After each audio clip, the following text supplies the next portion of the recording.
Hello everyone, I'm pleased to announce my new tour for 2024. Beginning in early February and running through June, Tammy and I and an assortment of special guests are going to visit 51 cities in the US. You can find out more information about this on my website, jordanbpeterson.com, as well as accessing all relevant ticketing information. I'm going to use the tour to walk through some of the ideas I've been working on in my forthcoming book, out November 2024, We Who Wrestle with God. I'm looking forward to this. I'm thrilled to be able to do it again, and I'll be pleased to see all of you again soon. Bye-bye. My favorite question actually is to ask in job interviews, how can I be guaranteed to be involved in projects that are critical to the strategic future of this organization? And it completely changes the outcome, because then it's not just what your skill set is for this particular job. Maybe they got a job for you in a mailroom. And now you're somebody that says, yeah, not only will I do the little jobs to learn this from the bottom up, but I want to make everybody's life better. I want to help everybody succeed. Now I'm willing to learn. I'm coachable. Now it's a different conversation.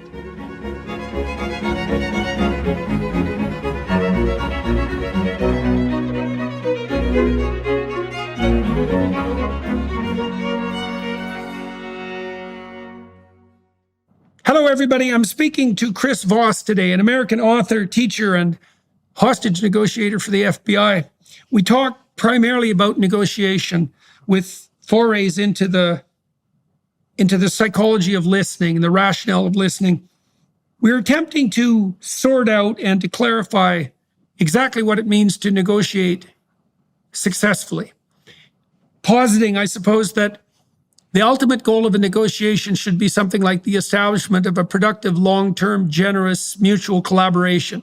And to expand even that, to understand that a good collaboration involves the joint pursuit of mutual desire, let's say, but also the joint pursuit of the ability to expand the understanding of what that desire might be across time. That's how a relationship grows.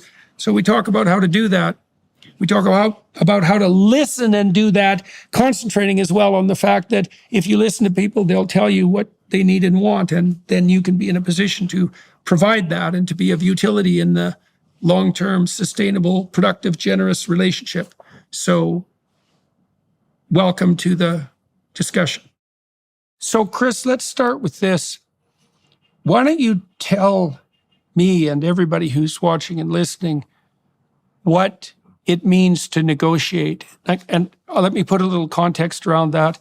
You know, one of the things I really noticed as a clinician was that people are remarkably bad at negotiating, and they're not trained in it ever. And so that really hurts people, because it means that they don't know what they want. They don't know what the person who they're dealing with wants. And even if they do know what they want, they don't know when to talk about it. They become bitter often about the fact that they're not talking about it, and they have no idea how to proceed. And it's unbelievably common. So Tell me what you think negotiating means and how you got interested in it. And also if that's how you conceptualize yourself fundamentally as a negotiator, a communications facilitator.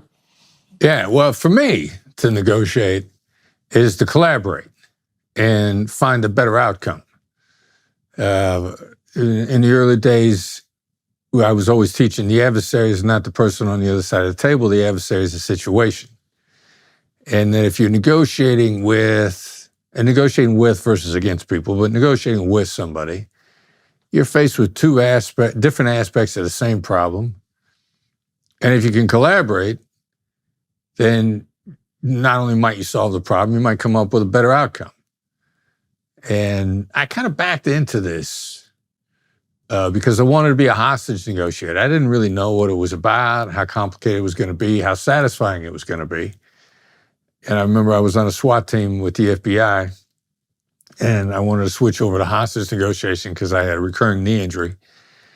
And I like crisis response. And I thought, I could negotiate those. Yeah, I could talk to terrorists. How hard could it be? My son and I have always joked that the Voss family motto is, how hard could it be?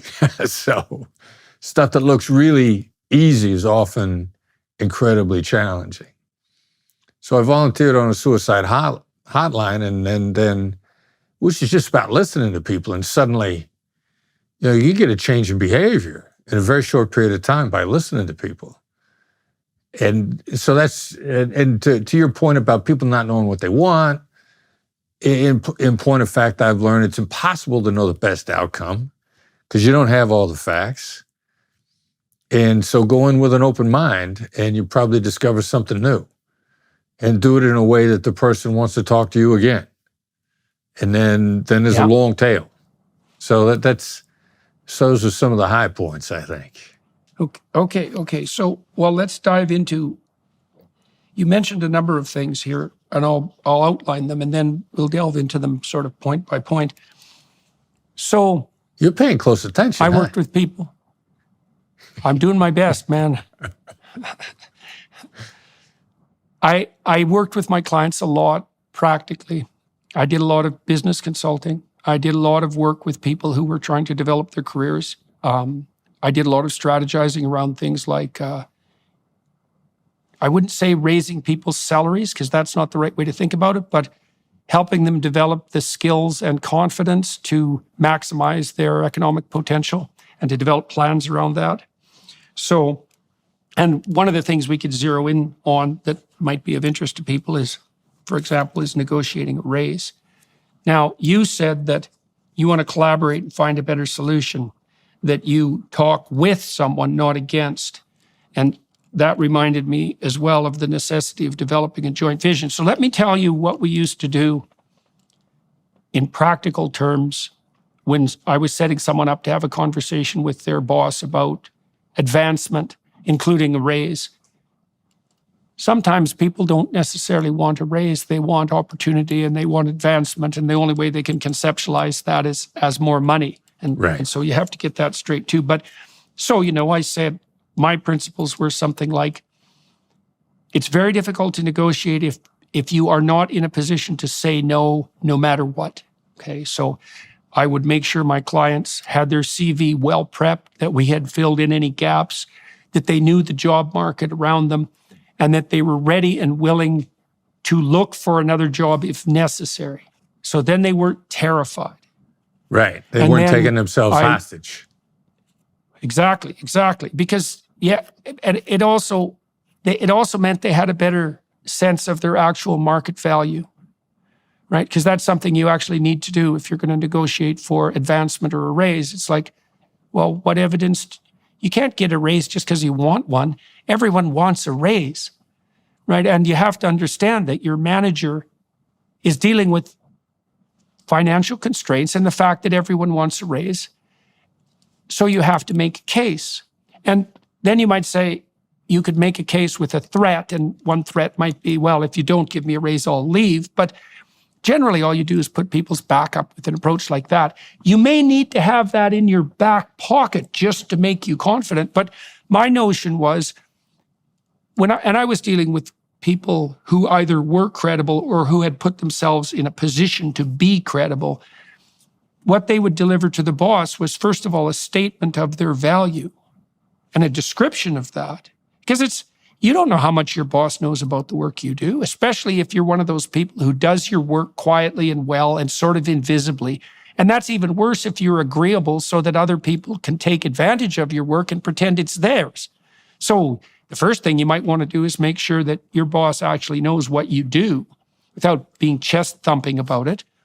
And then you might say what it is that you could offer if you were offered additional opportunity. And that might be, like the observation that if you don't believe that you're making what you're worth in the market, that your motivation is less than it might be, or that you don't feel that you've been valued by the organization. And so if you had a pathway forward, you'd be more committed to the joint goal that you share with your boss, and hopefully you have one in relationship. You have to make a case for what it is that's in it for him too, and also, or her, and also ensure that if he has to go make a case to his superior, that he's completely armed and ready to do that. So so you don't assume that you're in an antagonistic relationship with your boss. And if you are, and that's intractable, then, it might be time to think about either a radically new approach to your work or a different job. But if not, you assume that you could present him with a solution. So anyways, those were some of the ground rules that we established. And so I'm kind of curious about how you might elaborate on that and what you think about that. And yeah, I love it. I mean, those are great ideas. Those are great starting points. And, what I might add to the basis of that conversation, like the first part about, having a resume, knowing what the market is, not taking yourself hostage. One of the things that I loved, that I learned from being a hostage negotiator is how to negotiate without a net. And my Harvard brothers and sisters would call that bat now. What's the best alternative to negotiated agreement? And that's so that you release yourself of fears, that you don't take yourself hostage. You can go in with no alternative and have enough faith in a process to just be engaged, to be curious, to listen, to discover the better outcome. And so the bad idea or the alternatives idea is a good starting point if you feel like you're taking yourself hostage. But what it really is it's to create this psychological construct so that you don't freeze up, so that you don't take yourself hostage. And as hostage negotiators, we just never, theoretically, we never had a bad. You got to make the deal. You got to work it out. And you kind of get used to walking that tightrope without a net, and then it's no big deal. But the principle to begin with is how to not take yourself hostage. And that's a brilliant principle to start with. okay, what does it mean? Give me some examples of what it would mean for someone in a practical situation or even in a dire situation to take themselves hostage, and maybe a story or two about that, and also some illustration of how you circumvent that error. Yeah, well, it's like I don't have a better job. I got to take this job. And I'm coming out of, I did, right after I left the Bureau, to sharpen up my resume and to create some better opportunities. And I went to Harvard Kennedy School of Government, got a master's there, which is astonishing that they let me in. Very average blue-collar dude from the Midwest. And then afterwards, job market was horrible. Come out of Harvard, 2008, depth of financial crisis. I mean, no jobs anywhere. And one of my colleagues, is fellow students, he's like, look, I'm trying to negotiate for a job and I got to take the job. There aren't any jobs out there. And they're going to ask me what I made in my last job, and it's going to be half of what I need to make now. And I can't answer that question. And I said, all right, so here's what you're going to do. You're going to go in with some great calibrated questions. Calibrated questions, in my vernacular, Black Swan method, is not questions to get answers, but questions to create thoughts in the other side's mind. Open their brain up a little bit. You want to get completely out of the concept. The fact that you don't have alternatives doesn't change your value to this company. And the fact that you don't have alternatives does not change anything about their ability to pay you and how much you could contribute if you're the right guy that gets dropped into the right job. And so you got to ask them, what happens if you guys don't fill this role? How can I be most successful for you? And how am I supposed to accept a salary that's half of what I'm worth? These are deferential questions. Okay, so let me ask you about that. So one of the things I want from someone that I partner with, and this would include someone I'm hiring as well, say as a peer relationship, I want to know what agreement we can come to that I'm thrilled about, that I know they're equally thrilled about. And there's a technical reason that I want that. I mean, there's two sources of motivation fundamentally. There's goading by negative emotion, like pain and fear, and there's enticement by positive motivation. And that's usually associated with hope in relationship to a goal. And so for the gentleman that you just described, who's feeling constrained because he only has one option, which is take the job or leave it, and he thinks the only option is take it, he still has a question to ask himself. And this is a really profound question. It requires honesty. And the profound question is, what circumstances do I have to have in place so that I can devote myself wholeheartedly to this job? So how can I exit the interview and accept this new job feeling that I have a landscape of opportunity in front of me and bereft of resentment? And that will require, if someone's going to ask themselves that will require that they prioritize their needs and wants. And salary may be one of those things, but you could imagine that there might be other ways of even moving around that, so to speak, because you might be able to offer your new employer the following deal. It's like, well, I'll take a starting salary that's less than I would regard as optimal or even necessary, but I want to know that if I hit a certain set of standards within a certain time, that there's a pathway to improved financial returns that opens up to me that we all agree on. And you tell the person you're negotiating with that the reason you want that is because, we're not playing around here. We're trying to negotiate optimal motivation. And I want to be able to assure you when I leave the motivation or the negotiation that I am thrilled with the outcome.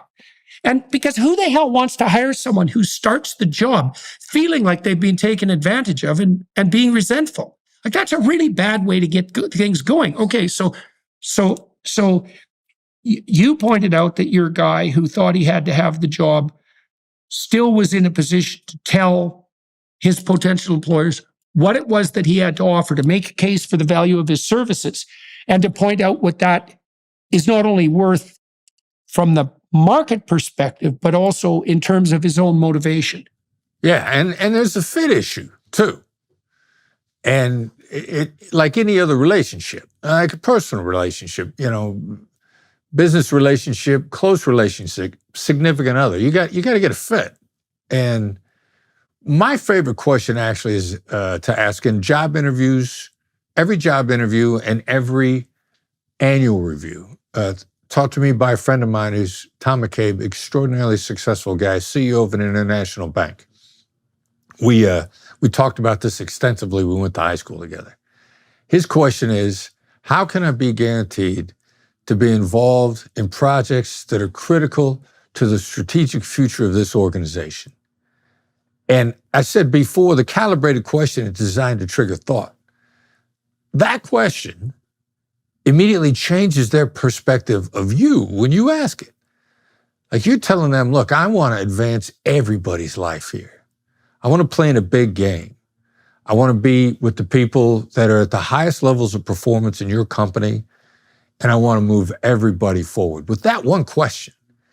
And it completely changes the outcome, because then it's not just what your skill set is for this particular job. Maybe they got a job for you in a mailroom, but you want to be the head of the division, and you want to know how to get there, and you want to get there by succeeding and taking everybody with you. Now, that's a game-changing conversation. That's a completely different conversation.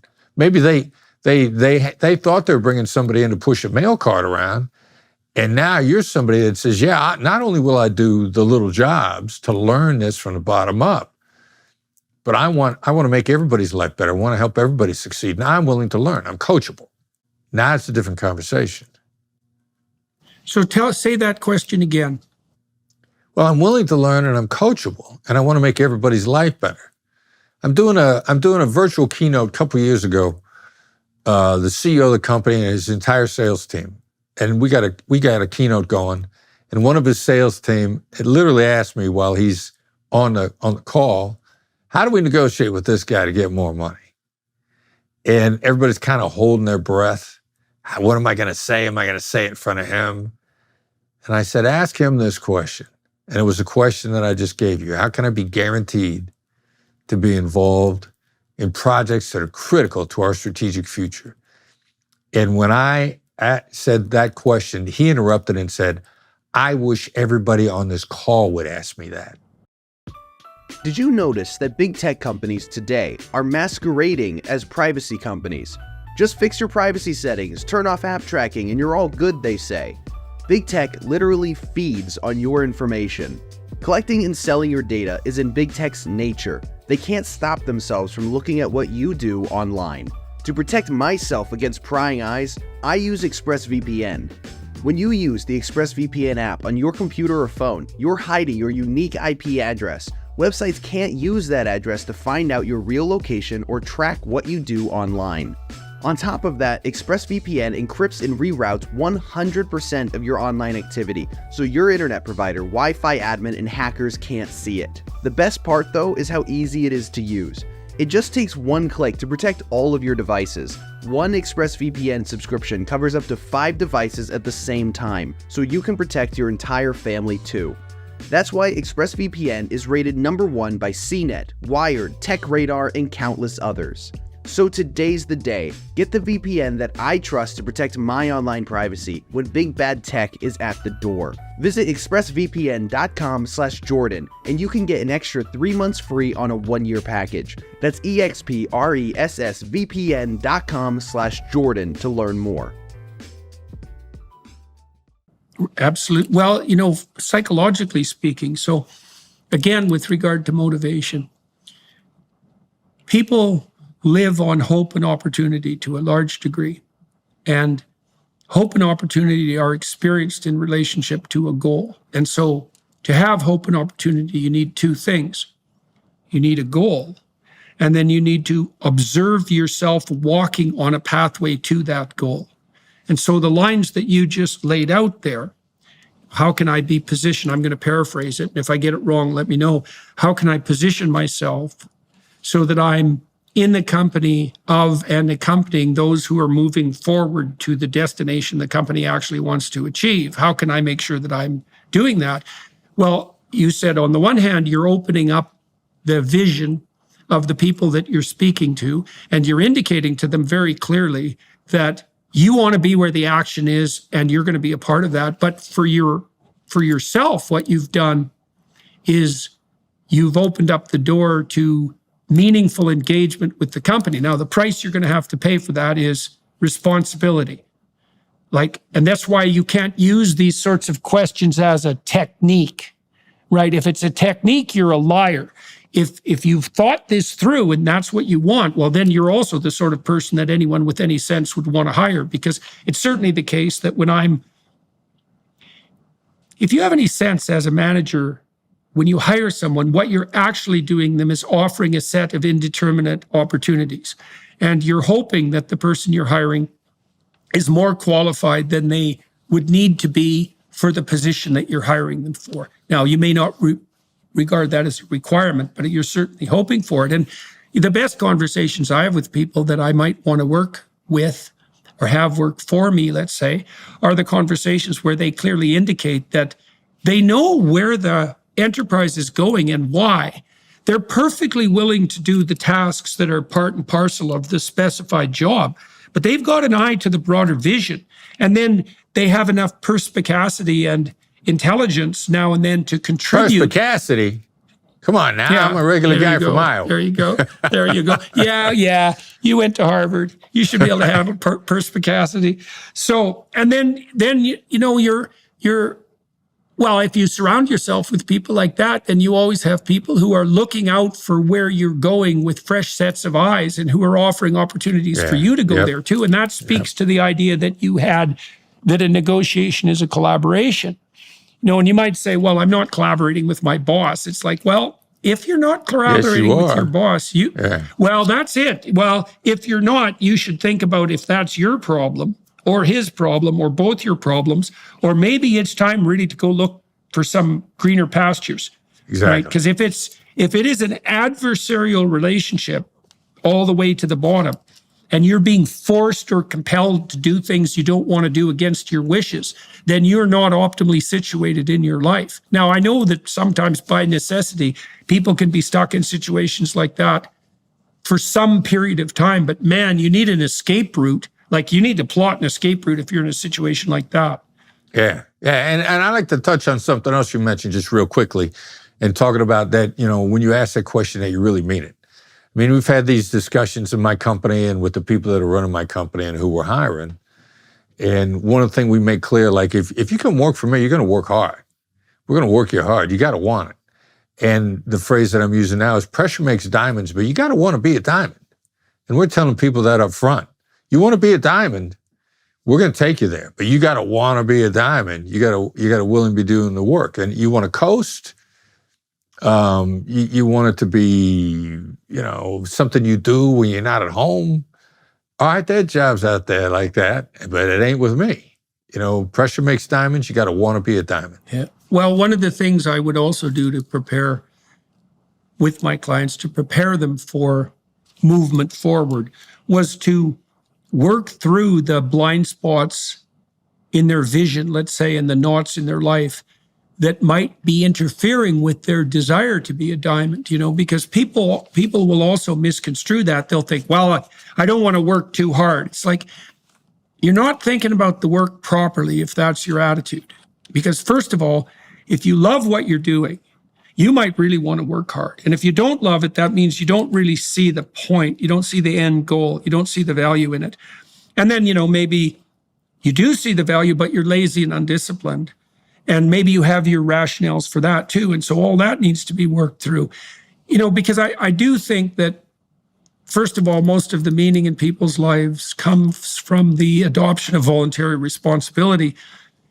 And most people do actually want to be diamonds, but they're afraid of the work. And they're also afraid that it's going to be imposed on them, right? And they're going to be forced into it. And they don't have a vision of their own. And so one of the things that everyone who's listening and watching might want to understand is that before you go into a job interview, you might want to have done some serious thinking about just exactly why it is that you want this job. And if the answer is, well, I need to pay next month's rent, fair enough, but that is not a good enough reason.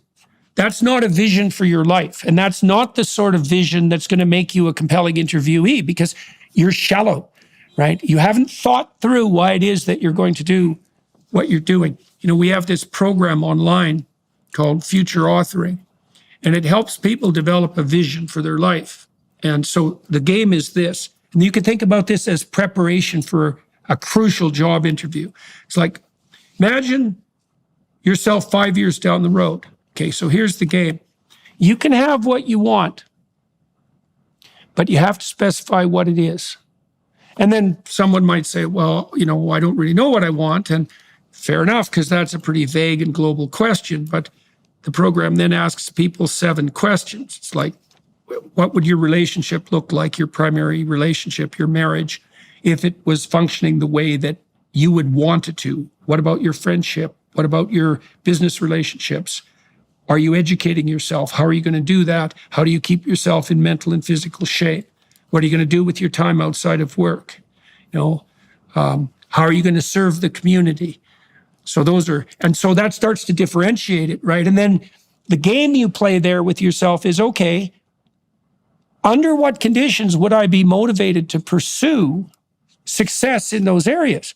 And people are scared of this partly because they don't want to reveal to themselves what they actually want, because they might betray themselves or be betrayed by the world. And partly because they're afraid of the responsibility and they don't have enough faith. But it's impossible to hit a target that you don't aim at. And then you might say, well, why is that relevant to a job interview? And there's a bunch of reasons. Is that if the job interview goes well and you actually start to have a discussion rather than just a staged interview, if you have a vision for your own life, you're going to be able to see if this job will work for you. And that also puts you in a good position in the interview, because you pointed out earlier, as we were talking, that, even in a job interview, that's a negotiation. And the reason it's a negotiation is because, well, you want the job, but hopefully they want you and you're the right person. And so really the interview should be establishing the preconditions for the collaboration that you described, rather than, pulling the wool over some idiot's eyes so that they'll hire you so you can slack off, which seems like a pretty damn dismal vision of what your life might be. Right. Yeah, agreed. And thinking those things through. I mean, I've had some interviews for assistants at my job recently that were cut short because the people that were doing the interviews didn't know what company they were interviewing for. They got it mixed up. And we're like, all right, so there's a certain lack of degree of preparation here. Thank you very much for your time. Right. Yeah. Well, you're going to ask yourself, aren't you, if someone comes in and they don't know what it is that you do or what they would do, then the first question that would come to mind is something like, well, then what do they know? Because that's such an elementary error that it's essentially catastrophic. Well, it's an And so- indicator of what they're going to put into the job. How you do what they anything is how already you did do put everything. in. That's right. It's what they already did put into the job, because the most important task they had as a potential hiree was preparation for the interview. And if they failed that, well, that's not a great start. And then that's especially true. Another thing for everybody watching and listening to think about too is that it is the case that first impressions are lasting. There is a very long and dense psychological literature establishing that, And so you want to be prepared enough in the interview so that people walk away from talking to you thinking, geez, it'd be a good thing if we got that guy. And certainly you're in a much better position to do something like salary negotiation if that's the impression and the valid impression, right? That's another thing, is this can't be, look, man, if you're going to start your new job on a stack of lies, you've already ensured your failure in some fundamental sense. And so if you're afraid before you go into the interview that you're not prepared, you want to get prepared so that you're not afraid like that, so that you can go and you can admit your inadequacies honestly, as long as they're not so, absolutely there's not so many of them that you're obviously not the candidate for the job. So, Hey, Jordan, I'm going to have Now you you- coaching me on yeah. my next job interview. you talked about listening. Yeah. Okay, so tell me about that and about paying attention, and tell me how you learned why that was so important, and tell me what you learned about how to listen. Wow. All right. So actually listening as opposed to staying silent, it accelerates the process. And you need a set of tools to keep you on track, to dig into the information without the other side feeling interrogated. And that was really what I learned way back when on the hotline. I get there first day, we get into the training. And I remember the thing that struck me first was they said, all right, your calls are limited to 20 minutes. And I remember thinking, like, what, 20 minutes? You got to be kidding me. Like, on TV, they're on the phone with people for hours, if not days. 20 minutes. And they said, no, as a matter of fact, if you actually use the skills correctly, it'll take less than that. And so you get taught a set of listening skills on how to dial in and the clues of what to listen for, and then how to get the person interacting with you without making them feel interrogated. And suddenly there were astonishing changes in behavior in the person on the other side. You get somebody on the phone who's genuinely suicidal, and 15, 17, 18 minutes later, they're in a good place and they're ready to go back and take on the world based on the experience. So, and then I started learning some of the science after it, science, pseudoscientists. I'm a layman, I'm not a scientist. But in our capacity to hear words exceeds the amount of information we can keep in our head. But the amount of information in your tone of voice is going to tell me more than the words are. So how I learned to listen was the words are the starting point, but the tone of voice and the body language and what's the alignment. And then if there's a shift in the alignment in that moment, to look for it and then anticipate. I know now that you as a human being, you in general terms, the negativity is going to cloud your thinking more than anything else. So I'm listening for those negatives. And from the hotline, and now what we do in a black swan method, how do I deactivate those negatives to clear your head or even anticipate them? So it's applied emotional intelligence. And then why listen? Because what we would call in hostage negotiation, a change of behavior, and in business negotiation or personal interactions, you changing your mind as to the best outcome is going to come much more quickly and effectively and in a lasting way than if I talked you into it or if I misled you. I want whatever agreement we come to be durable, to last, without me having to come back to you daily to see where we are. And that's what listening is really about, understanding the nuances of what's now backed up by neuroscience and what people in hostage negotiation and you as a practitioner in the field of human nature for years came to learn was the reality of how human beings think and how they react. Yeah, well, you said you want to negotiate a durable solution, and that means one that will sustain itself without you having to come back. And so you could put it this way, barring, you can become a micromanager because you have a certain obsessiveness of character, let's say, and a certain intrinsic distrust.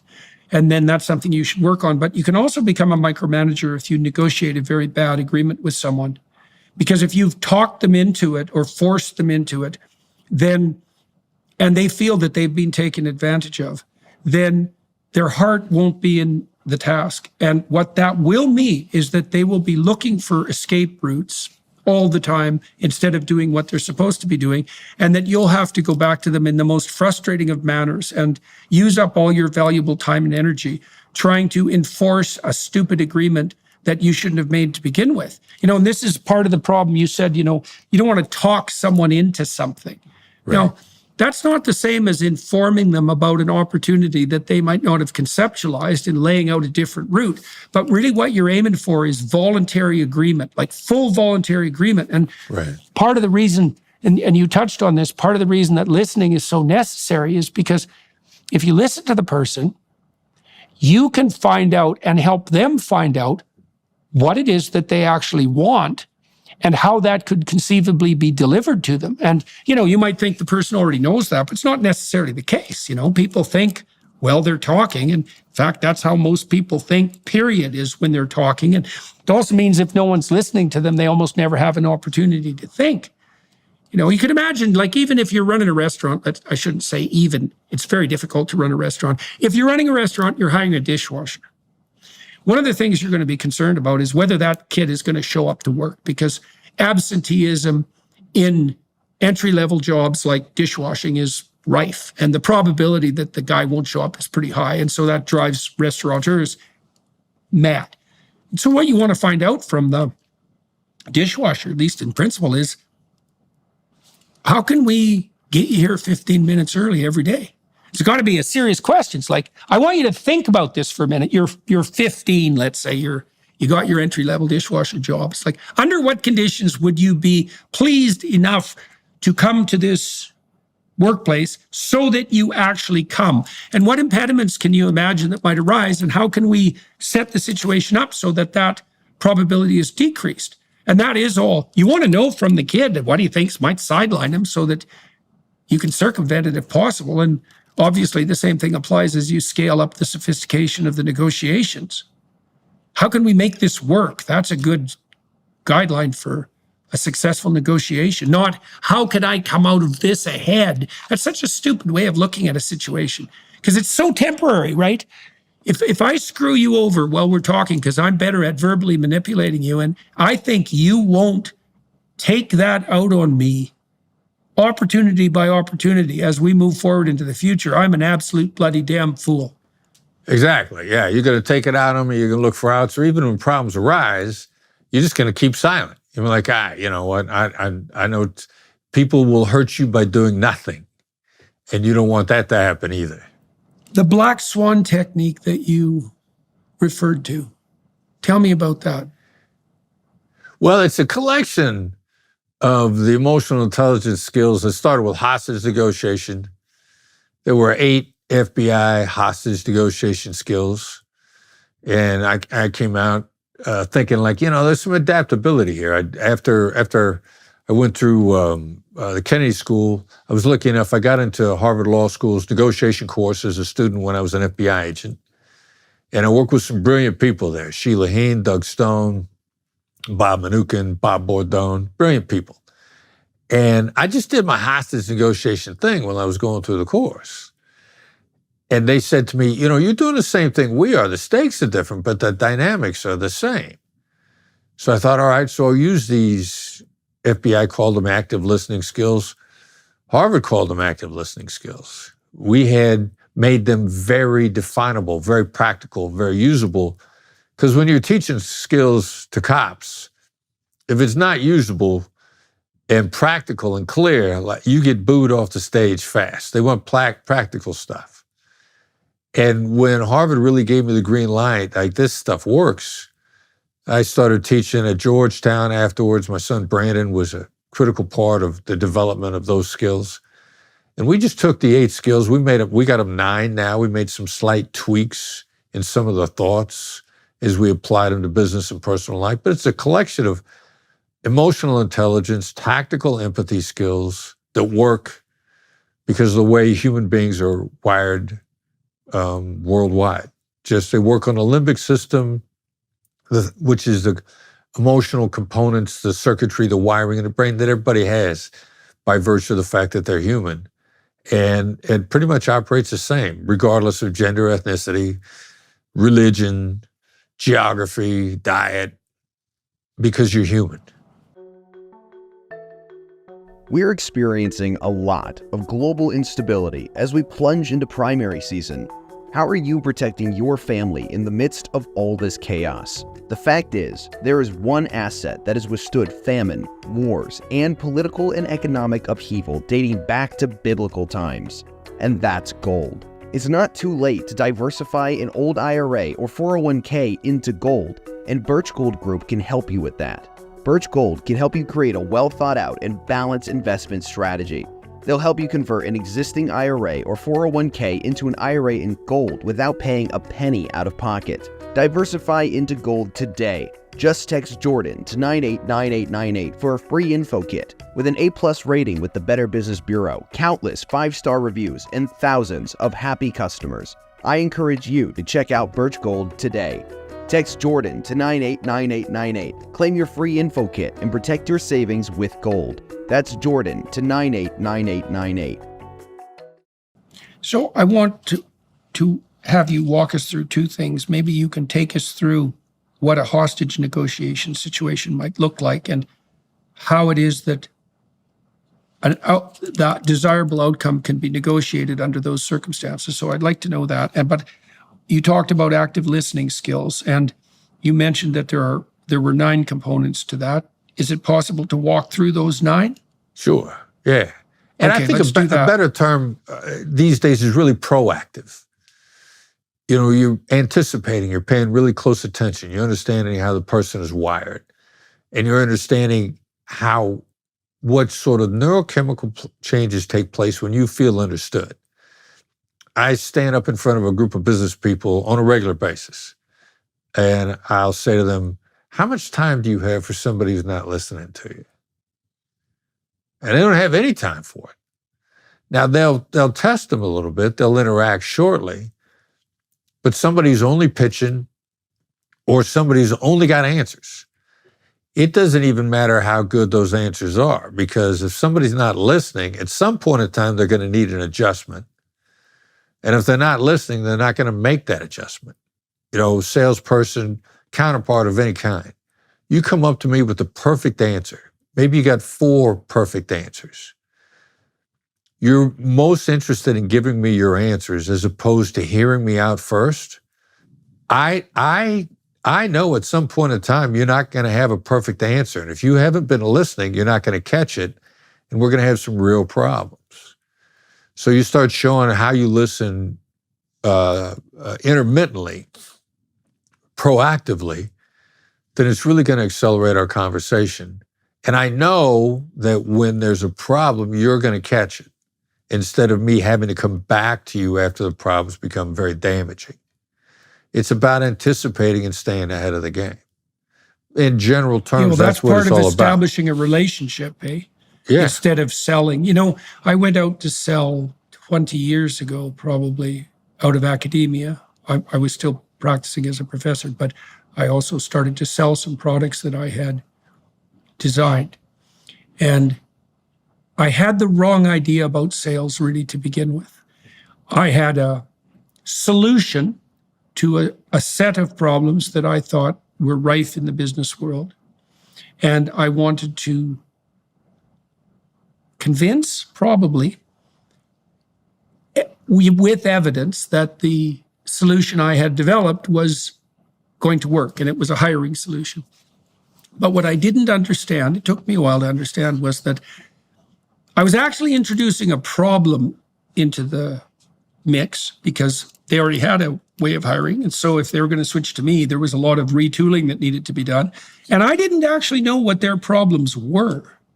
And so I learned eventually that there was no such thing as selling.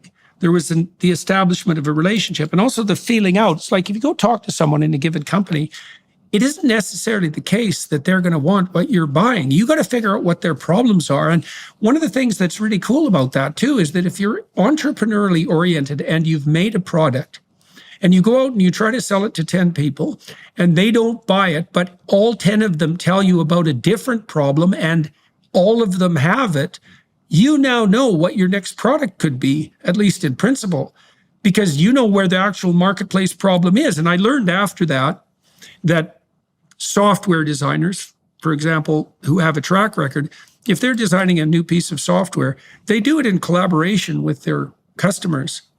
They build a bit of it. They go ask them, how do you think about this? Does it solve the problems that you have? And if they say no, they modify it. Like there's a constant dialogue between the market, let's say, and the producer. You don't build a better mousetrap and have the world beat a path to your door. You do it in collaboration. And if you can get people to tell you their problems, then you can be the person who can work with them for a solution. And then they're going to be pretty damn happy when you show up for a sales call, right? So, and you talked earlier about iterability too, that you want to make sure that you've conducted the conversation so that the person would like it if the conversation happened again. And that's like the definition of a relationship. Like you have a relationship with someone with whom you would like to continue the conversation indefinitely. And the great salespeople, they're relationship managers, man. That's what they do. And they have their Rolodex full of the people they know, and they listen to them. They don't go sell them junk that doesn't work to rip them off to make a quick buck and vanish. That's what psychopaths do. And it's not a very good strategy. So, all right. So you talked about proactive listening, and you give the person an opportunity to lay out what they have to say. What other steps are associated with this 9-step process? Well, it's kind of, it's 9 tools as opposed to 9 steps. The step, you want to gather information and establish a relationship simultaneously. Now, most people think you do one or the other. Hey, how are your kids? Where'd you go to school? What do your kids do? Are your kids in Little League? The small talk that's people, this common ground thing, which is, it's for C players. Common ground, in my opinion, was designed initially like, if we got similar common ground, then ideally you understand where I'm coming from. But in point of fact, it's highly inefficient. Look at your siblings. How much more common ground could you possibly have than with the people you grew up with? Talk about common ground in geography, ethnicity, diet, religion, as much as possible. And how many family gatherings around holidays or screaming matches? That's what common ground will get you. But what people really want to know is, do you understand what my problems are? Do you understand my perspective? Do you understand where I'm coming from? So if I dial in to start out understanding and feel you out, and I'm going to say, seems like this whole process has frustrated you. Seems like there's a reason that you're struggling with this. I'm taking emotionally intelligent, educated guesses, and I'm listening. Now that gets me into an information gathering process and a relationship building process simultaneously, instead of one and then the other, which is highly inefficient, which is why this indirect route ends up being much faster. I'll look at you and I say, look, it seems like you're having a good day. If you look like you're having a good day, I don't ask people how they are. I make a guess as to how they are based on what I'm seeing, because that tells them right away, I'm dialing into you. I'm seeing you as you are. I'm not trying to make you something you're not. That gives me an advantage right off the bat. I get help in airports and in places where people are constantly interacting with people in customer service faster than anybody else does. Because if I see the lady behind the counter at LAX who's clearly worn out and distressed by the last 5 people that were demanding, and I walk up and I go like, seems like it's been a tough day. She's helping me right off the bat. I don't walk up and say, how are you today? As if I'm trying to make her happy. I'm letting her know that I see her as a human being. And I'm started off much faster with far less friction by actually paying attention to people with this proactive listening set of skills than So other you're people putting are. yourself in her position, really, and by using nonverbal cues and so forth to occupy the same conceptual space that she has.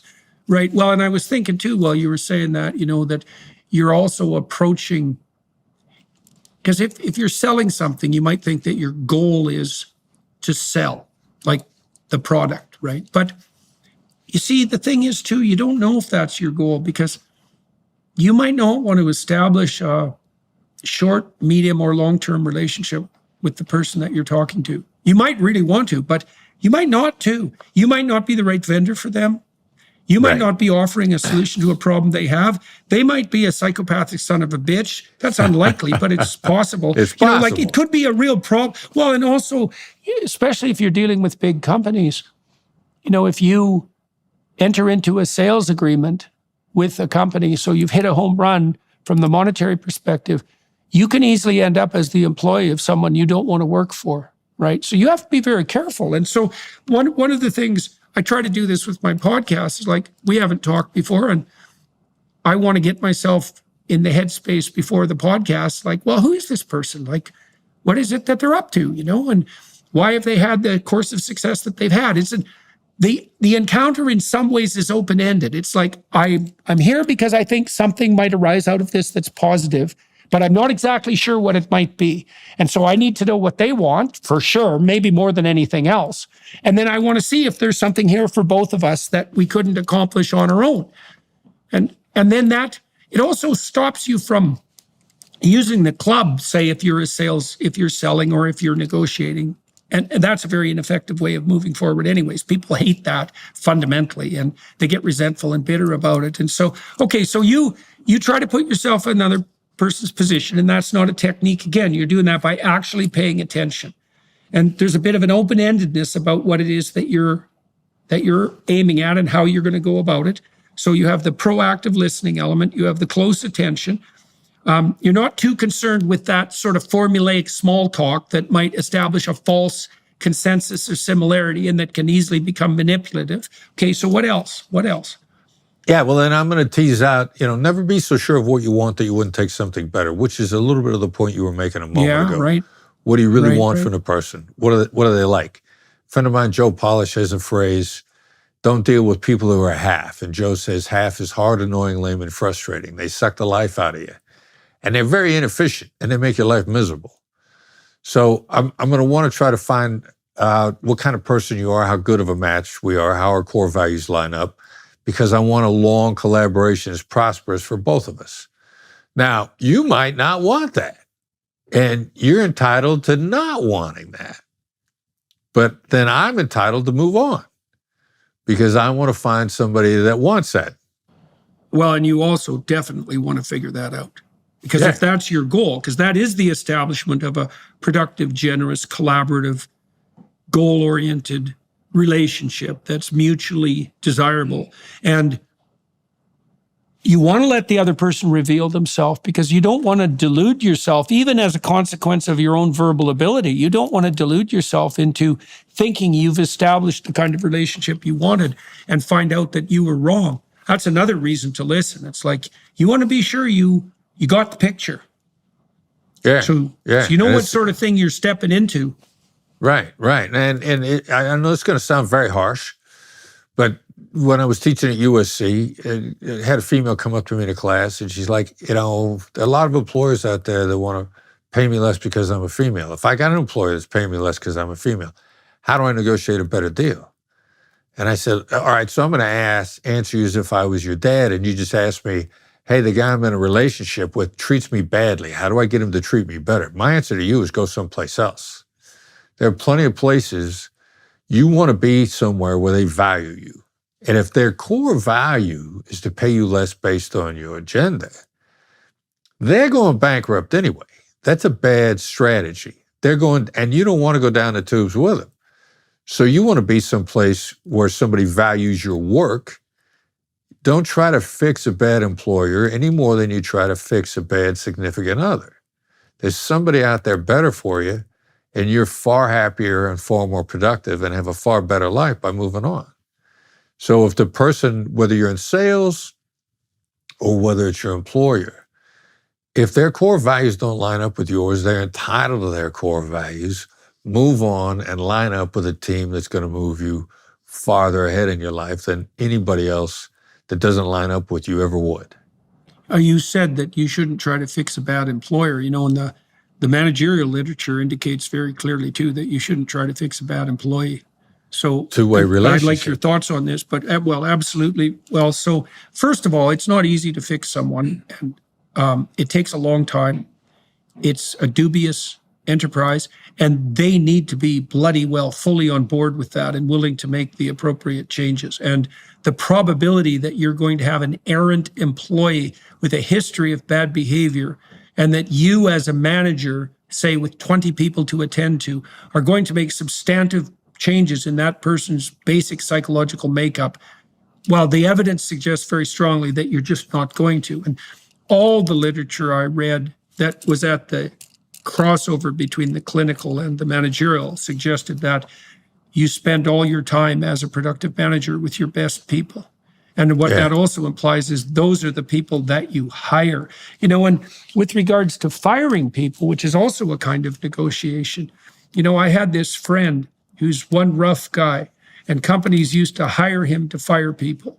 And I didn't like firing people, and I still don't. And I asked him how he tolerated the emotional stress that came along with that. And he said that he liked doing it.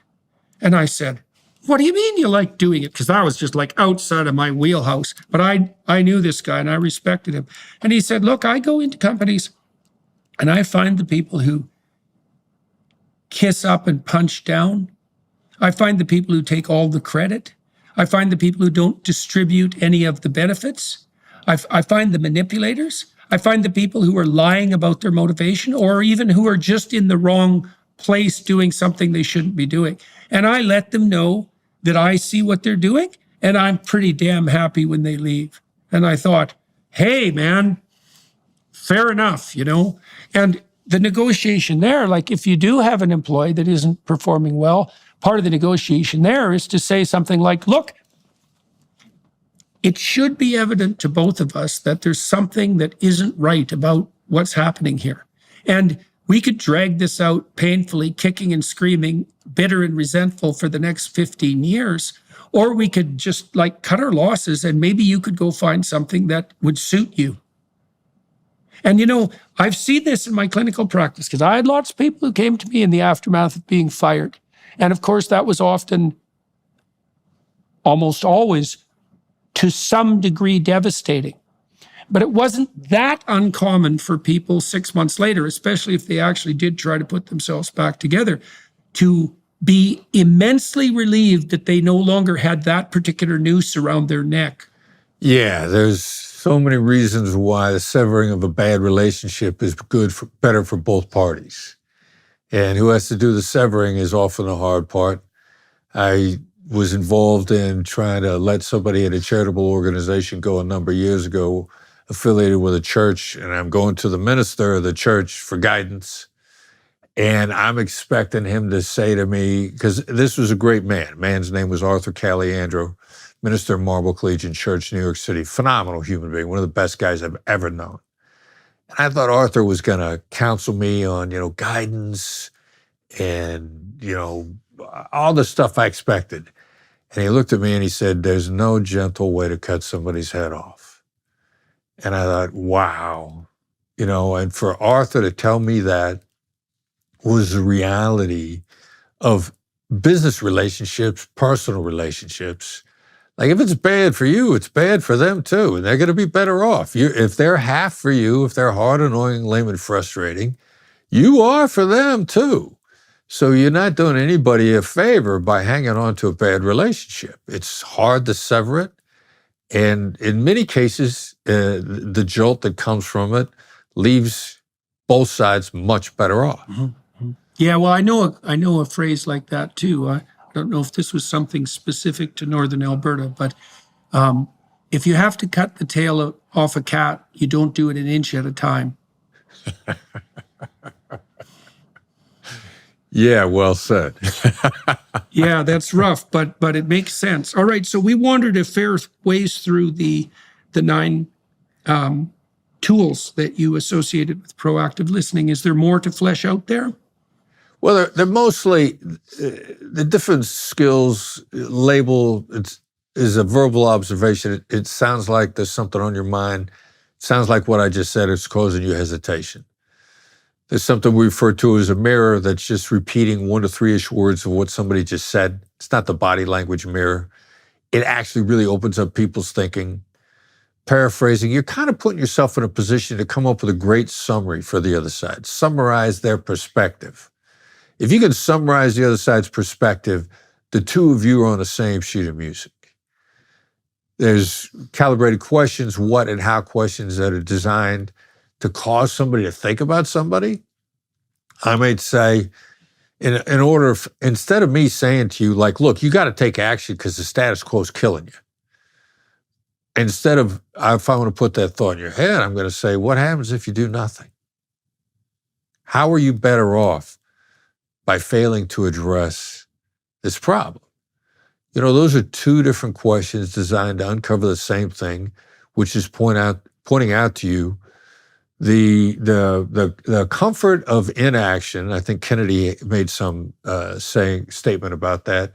The long-range consequences of comfortable inaction far outweigh addressing the problem. That's an absolutely crucial point. I mean, one of the things that, and this is an impediment to negotiation in marital relationships constantly, and it's an absolute killer. You know, like I don't like conflict, but I learned something a long time ago. And I learned that conflict delayed was conflict continued and multiplied. And so if I have an issue with my wife, I would rather, you know, I read a paper yesterday. I really liked this paper. It was really smart. They were doing fMRI scanning, looking at activation of pain systems in relationship to other people's pain. And there's quite a variability in that. So people high in trait agreeableness who are easy to get along with and who are sympathetic and empathetic, but who can be easily taken advantage of, by the way. That's one end of the distribution. The other end is disagreeable people who can be callous and hurtful, blunt. Now, somewhat disagreeable managers, by the way, are more successful. And many people who seek therapy are agreeable people who are being taken advantage of. So the fact that you're empathetic and sympathetic is not a virtue without its vices or dangers.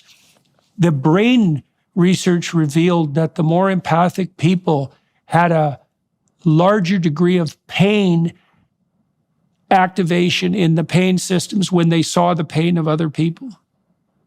Okay, so now if you don't like conflict, part of the reason you don't like conflict is because if you see the person you're having conflict with in pain, you're going to mirror that pain. So that's uncomfortable. And I'm an agreeable person. So if I see someone in pain, it strikes me to the core. But I learned that if I deferred conflict, then it's like the cat with its tail being cut off an inch at a time. It's like we don't have the blowout. And so we're minimizing the pain in the present, but we're radically prolonging it across our iterated interactions. And so it's much better just to call a spade and to say, look, I see the elephant under the rug. I see the snake's tail, poking out from the cabinet. We're going to sort this out right here and now. And we're going to straighten it out. And that's going to be delving into the depths. And there's going to be discomfort in that. But if we can identify the problem and negotiate a compelling mutual solution, we don't have to have this problem anymore. And man, it's such a, I saw couples all the time who had the same bloody fight every day for 30 years. It's just, that's hell. And it's much better just to have like the discussion, even though that's that inaction, that you pointed to, that you described Kennedy as pointing to. It's the, classically speaking, even theologically, there is much more stress placed on sins of commission, right? Things you do that are clearly wrong, but avoiding doing something right, that does people in, man, especially if they do that repeatedly, and they do it because they don't want to cause trouble, because they want to avoid conflict. It's like, there's no avoiding necessary conflict. It's a downward spiral.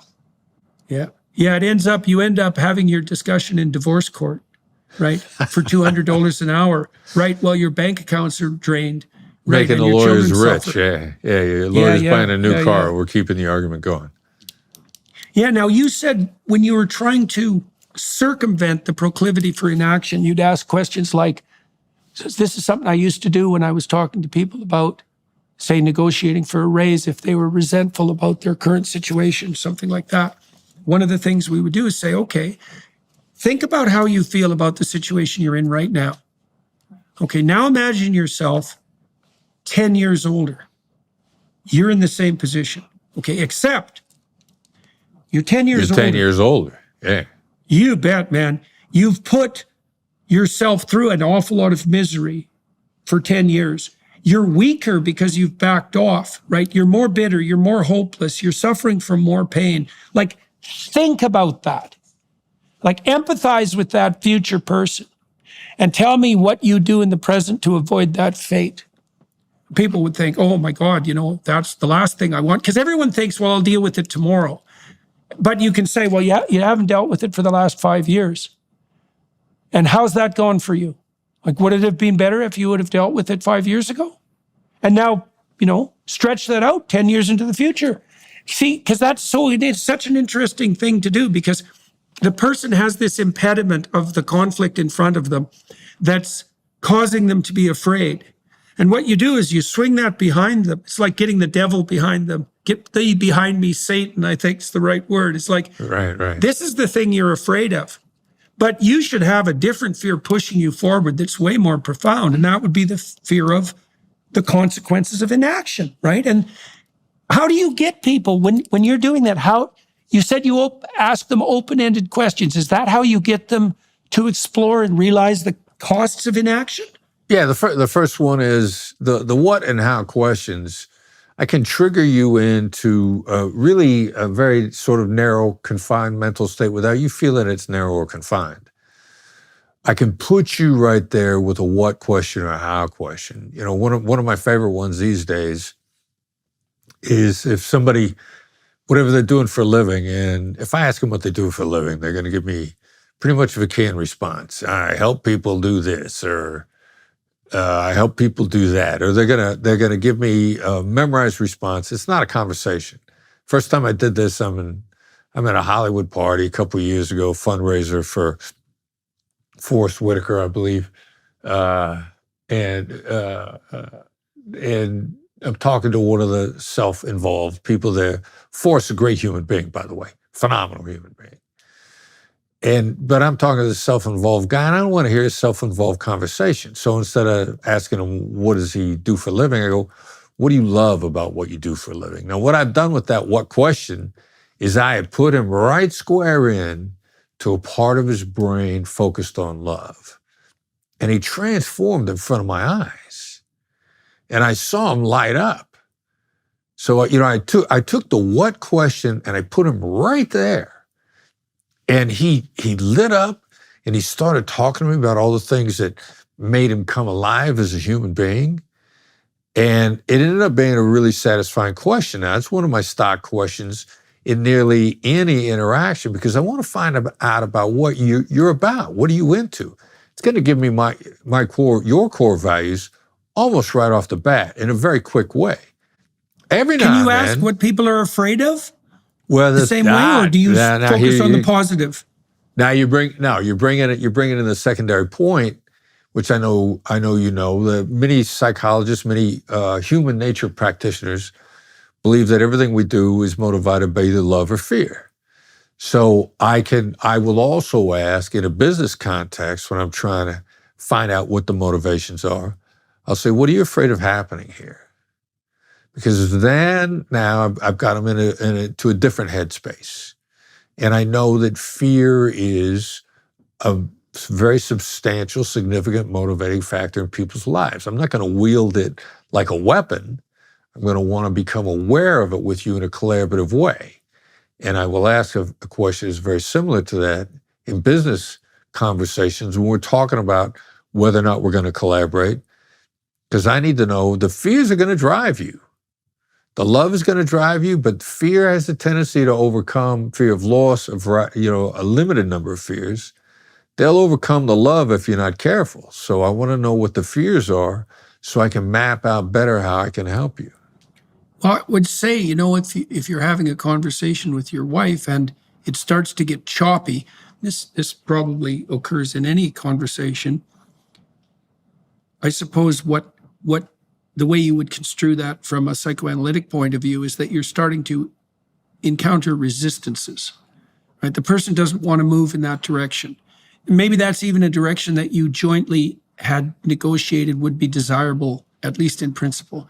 But then you do want to find out, okay, what are the obstacles? What are the fears? Because the fears will become obstacles. And if they're not cleared out, there'll be invisible barriers to progress, right?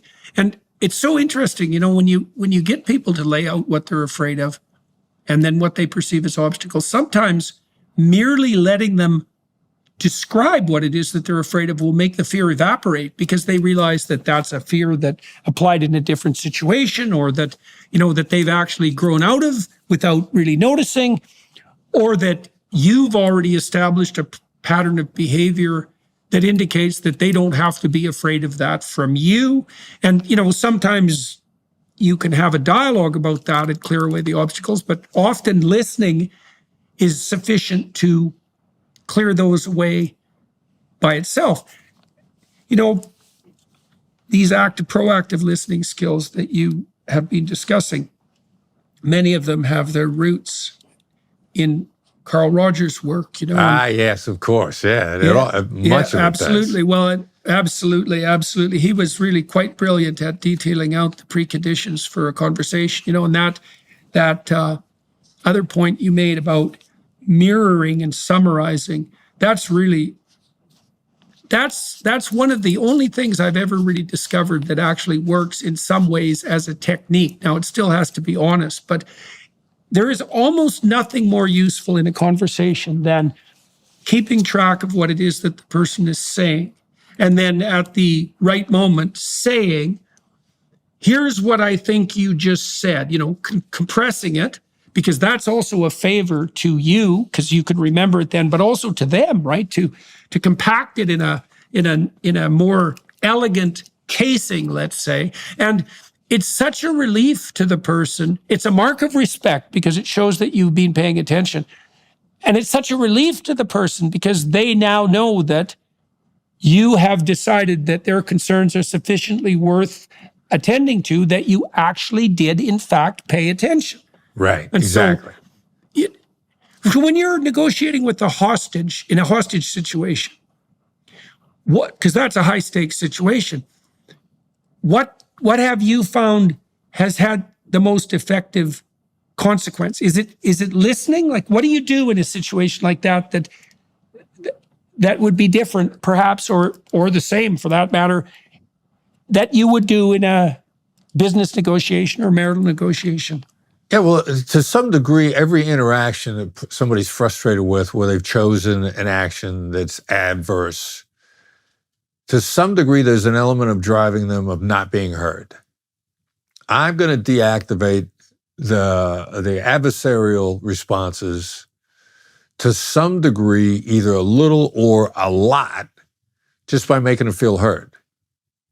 And whatever I don't deactivate is going to get us down to the real issues. It's going to separate the wheat from the chaff, if you will. So I'm going to start listening right off the bat, and I'm also going to start listening for, what's the deep-seated problem here. And as you said before, identifying the elephant in the room often makes if it doesn't make the elephant disappear, it makes it diminish far much more. And then the negativity that we talked about, and you mentioned the fMRI scans. It's been shown consistently in a number of fMRI studies that simply describing negativity diminished it every time. Now, the degree it diminishes, it changes, but it diminishes describing it, labeling it, calling it out, not denying it, not explaining it, just describing it, always moves you closer to the deal, always. Now, how much it moves Well, you... partly it's because, partly what happens is that, imagine you're being chased by something. One of the reasons you're afraid of it is because you observe yourself running. Now imagine you turn around and face it. You've instantly signaled to yourself that you have faith in the part of you that's looking at the problem. And that will immediately produce positive emotion and diminish negative emotion. It's unbelievably reliable. And the psychophysiological transformation is systemic.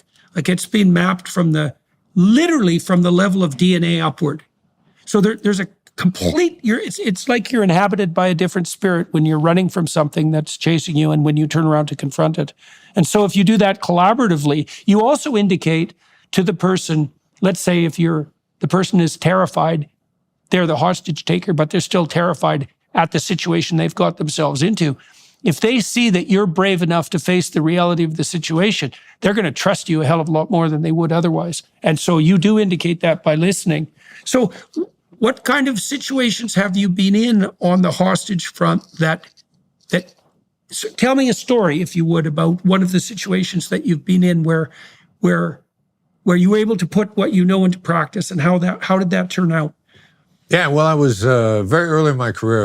I was lucky enough to be involved in a bank robbery with hostages, which, while it happens in the movies all the time, in the real world, it's a very rare event. Usually the bank robbers are long gone before the police show up, and there's almost never a situation where there's a negotiation of bank with hostages. It happened in New York City early in my career, and it had been 20 years since one had happened in New York City prior to that. That's how rare they are.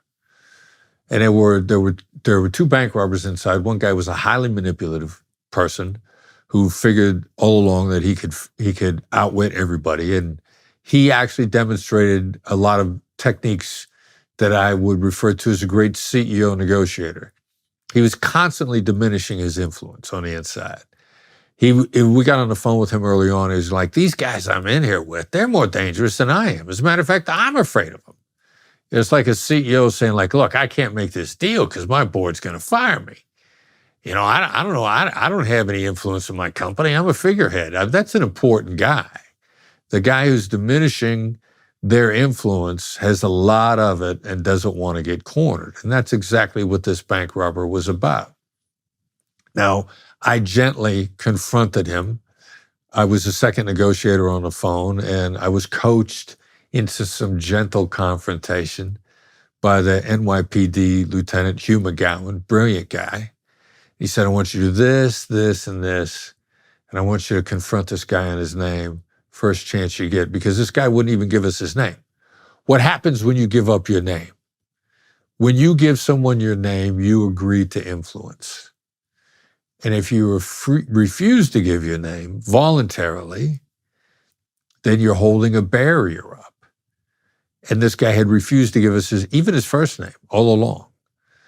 And about 5 hours in, when I was called in to be the next negotiator on the phone, we'd figured out who he was. And Hugh said, I want you to brace him with his name. Not accusingly, but let him know that we know who he is and see what happens. Triggered a bunch of changes. He immediately first went and got a hostage and put her on the phone to show us that he still had live hostages inside without making a threat. I'm talking to him, and suddenly this female comes on the phone. She says, I'm okay. And I'm completely caught off guard. And he takes the phone back away from her, and it was his way of reminding us he had hostages without making a threat. because he was smart enough that he knew that if he tempted fate too much, there's a pretty good chance that a sniper would take him out. He didn't want that. He wanted to figure his way out. I gently confronted him on a couple of other things. It was definite confrontation, but it was gentle. He hands off the phone to the other bank robber who does not want to be there. This guy is more concerned with surviving than getting away. And I dial into him very quickly and just with what I often refer to as the late night FM DJ voice. About 90 seconds into my conversation with this guy, he says, "I trust you." And 2 hours later, he was surrendering to me outside of the bank. What happened to the other guy who was more manipulative and smarter and more in control? Well, he never, right up to the last minute, about 12 hours into the scenario, he got talked out. Now, the second bank robber comes out, explains everything to us about what's going on. There aren't 7 people inside. There aren't 7 bank robbers from different countries. There's one guy left, and yeah, even though he still won't admit what his name is, that is the name that you have. So we get back on the phone with him, and now I'm out of the game because I'm debriefing the guy who surrendered to me. Next negotiator up is a hostage negotiator named Dominic Messino, NYPD negotiator that to this day, and Dominic has since deceased. But Dominic was one of the world's great closers. Dominic was a closer. And he just gently, narrowly kept taking ground away from the other guy that was inside. And his first conversation with him was gentle confrontation. He said, "All right, so we've got your partner out here. We know who you are. We know what's going on. What do you want me to call you?" And even being told that we had his name, this guy comes back and says, "Call me Billy," which is not his name. Dominic is smart enough to go like, "I'm not going to get into a fight with this guy over his name." He's like, "You want me to call you Billy? Okay, I'll call you Billy." Dominic continued to talk to him. We start working on this guy to come out. So what does he do to continue to maintain control inside and buy himself time? He lets a hostage go. He's got 3 of them inside. He's got hostages, he's got spares. And he knows that if he lets a hostage go, the chances of us assaulting the building now diminish radically and buy him more time. So he lets one go, and finally he lets another one go. And the irony of this guy's nature in not collaborating with us, no matter what, was when it came down at the end while we're pressuring him to let the 3rd hostage go, he agrees to come out just to spite us. And these type of situations, a human being trapped into in a foreign environment, which is not their home, we call it unprepared, unprepared for. He's not prepared for a long siege in a bank that he's walked into first thing in the morning.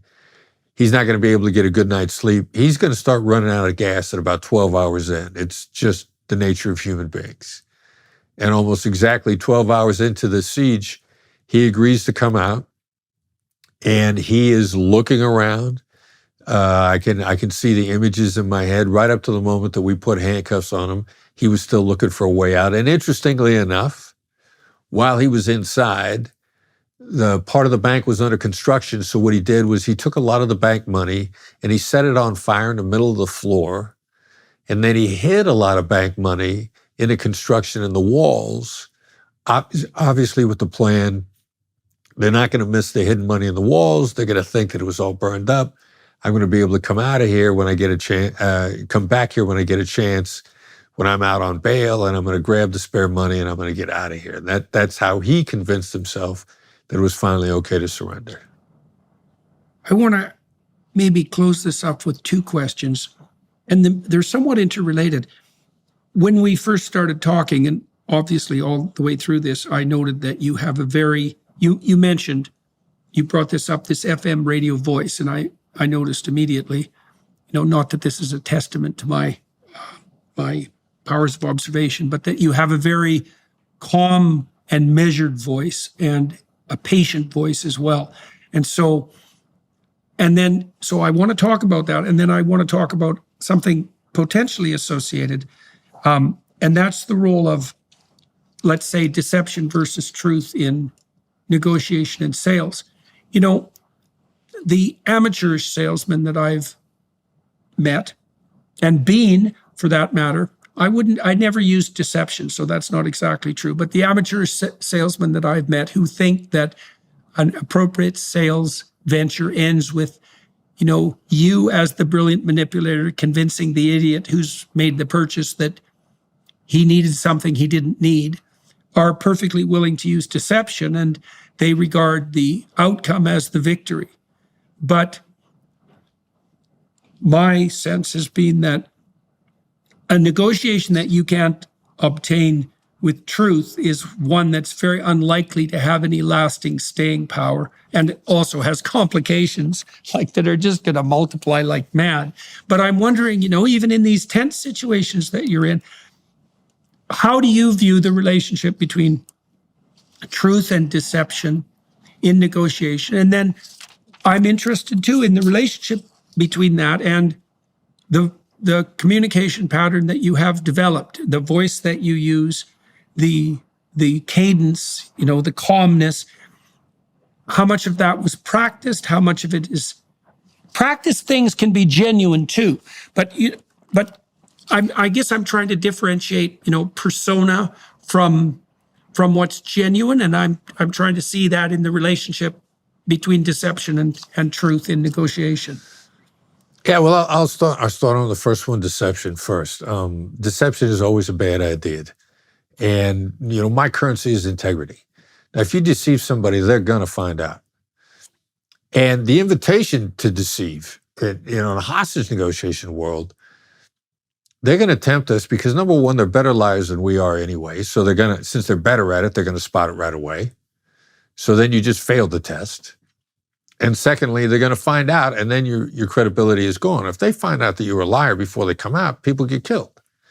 And one of my favorite conversations, I mean, it was, I'm working a kidnapping in the Middle East, and it looks, Al-Qaeda's got a gentleman, and I'm talking to the gentleman's widow-to-be and his boss. The hostage was Paul Johnson. And we want the woman that we're just darn near completely sure Al-Qaeda's going to kill him on deadline. And it looks that way. That ends up being what ends up happening. And I want her to go into the media and do an interview before it happens.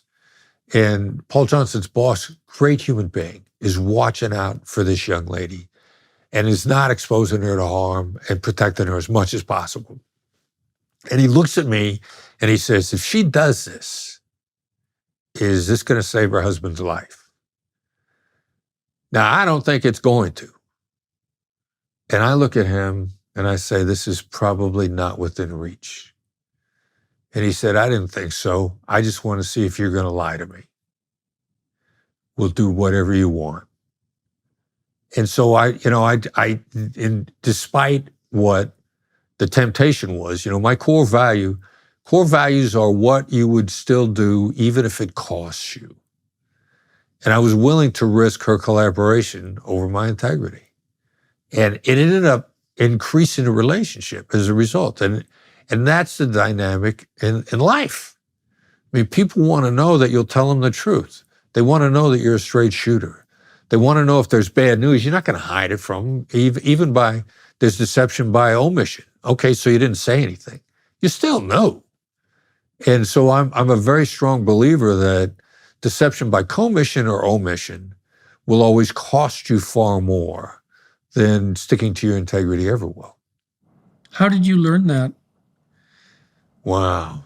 Mm-hmm. Yeah, no kidding. You know, I think my father was a hard man, and his integrity was extremely important to him. Both my parents were that way.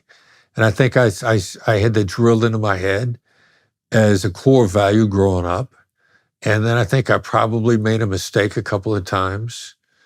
And besides the values that my parents gave me, I think I screwed up a few times and paid for it, probably. So let's sum up here a little bit if we can. So, and I'll do a little bit of it, and maybe you can do a little bit of it, filling in where I miss. So if you're negotiating with someone, you're trying to find out what they want, and you're honest about what you want, and you're trying to formulate a joint vision and plot a course forward for both of you that you're both very happy about and that you would abide by voluntarily.